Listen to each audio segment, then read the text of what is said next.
Assalamualaikum warahmatullahi wabarakatuh. Perkenalkan, nama saya Marfua Marislina Daeng dari Prodi Pendidikan Ekonomi B, Universitas Pancasakti, Bekasi. Saya akan membacakan sedikit materi tentang masalah pokok ekonomi untuk proyek PTS mata kuliah Teori Ekonomi Mikro dengan dosen pengampu Ibu Cynthia Anissa RP, SPD, MPDE.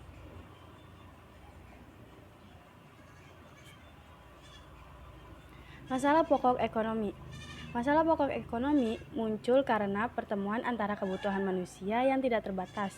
Kebutuhan manusia untuk memenuhi kebutuhan hidup sangat banyak dan beragam. Di sisi lain, ketersediaan sumber daya alam yang tersedia belum tentu mencukupi kebutuhan tersebut. Adanya keterbatasan sumber daya yang terbatas ini akan menimbulkan masalah.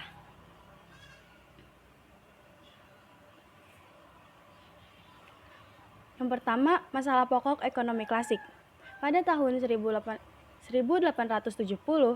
berkembang teori ekonomi klasik yang dipelopori oleh Adam Smith.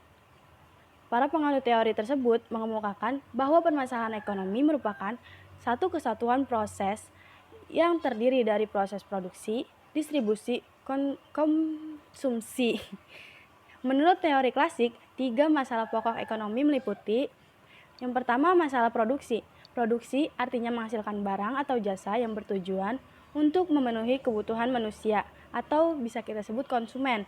Inilah yang merupakan tujuan sekaligus motivasi untuk melakukan kegiatan produksi.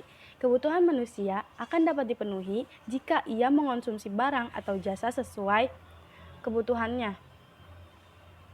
Proses untuk memproduksi barang dan jasa memerlukan sumber-sumber ekonomi, mulai dari sumber daya alam, sumber daya manusia, maupun sumber daya modal serta keterampilan pengusaha atau entrepreneurship.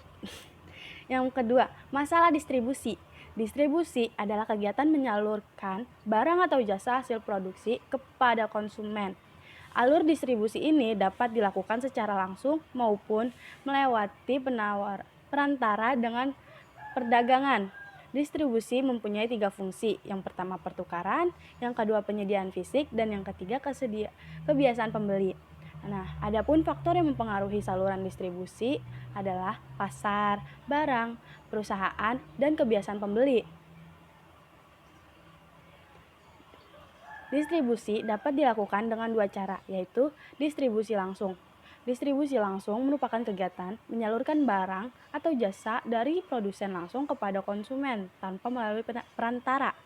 Yang kedua, distribusi tidak langsung, yaitu kegiatan menyalurkan barang atau jasa dari produsen kepada konsumen melalui perantara, misalnya melalui ekspor, impor, makelar, agen, komisioner, dan lain-lain.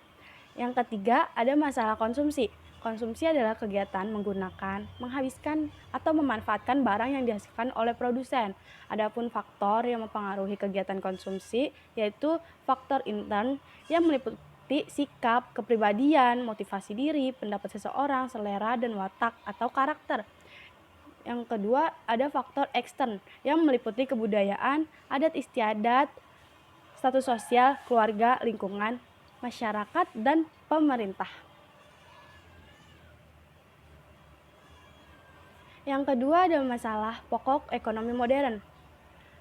Sejalan dengan perkembangan zaman, semakin modern suatu kelompok masyarakat, maka kebutuhan hidupnya semakin banyak dan kompleks.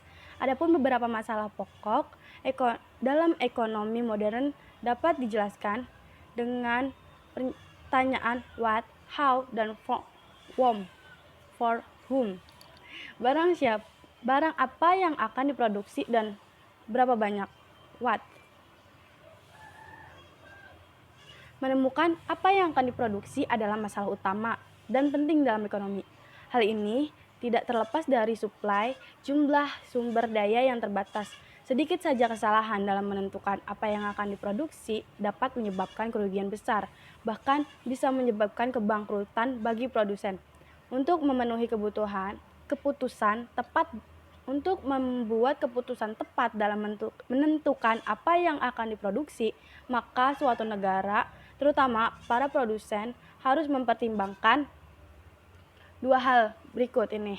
Yang pertama, memastikan jenis barang dan jasa apa yang sebenarnya dibutuhkan masyarakat. Yang kedua, menentukan dan memastikan bagaimana tingkat ketersediaan sumber daya untuk memproduksi barang atau jasa yang diperlukan. Nah, terus bagaimana cara memproduksi barang tersebut atau how? Masalah pokok ekonomi modern yang kedua adalah berkaitan dengan cara produksinya. Pilihannya adalah menggunakan teknologi dan pemilihan sumber daya yang dipakai, serta memilih untuk menggunakan tenaga manusia atau tenaga mesin. Jika pihak produsen telah menentukan dan memutuskan apa yang akan diproduksi, langkah selanjutnya adalah menentukan tata cara produksinya. Dengan memilih cara produksi yang paling hemat, maka barang dan jasa yang dihasilkan tersebut bisa dipasarkan dengan harga yang relatif murah. Adapun usaha penghematan proses produksi bisa dilakukan dengan beberapa langkah, misalnya memilih atau mencari bahan baku yang berharga lebih murah tetapi tetap baik mutunya. Di samping itu, hal lain yang mungkin perlu pertimbangan adalah penentuan penggunaan mesin-mesin modern. Jika permintaan sedikit atau kapasitas mesin kecil, maka penggunaan mesin modern tentu belum diperlukan.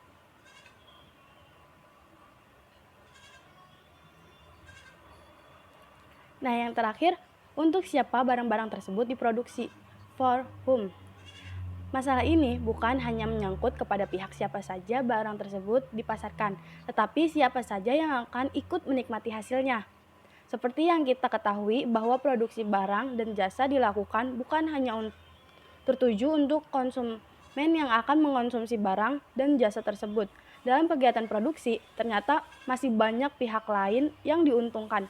Dengan adanya kegiatan produksi, para pekerja akan menerima upah, para pemilik bahan baku akan menerima uang penjualan bahan baku, pemilik modal akan menerima bunga modal, pihak pemilik gedung dan tanah akan menerima uang sewa, dan pengusaha akan menerima laba dari penjualan tersebut.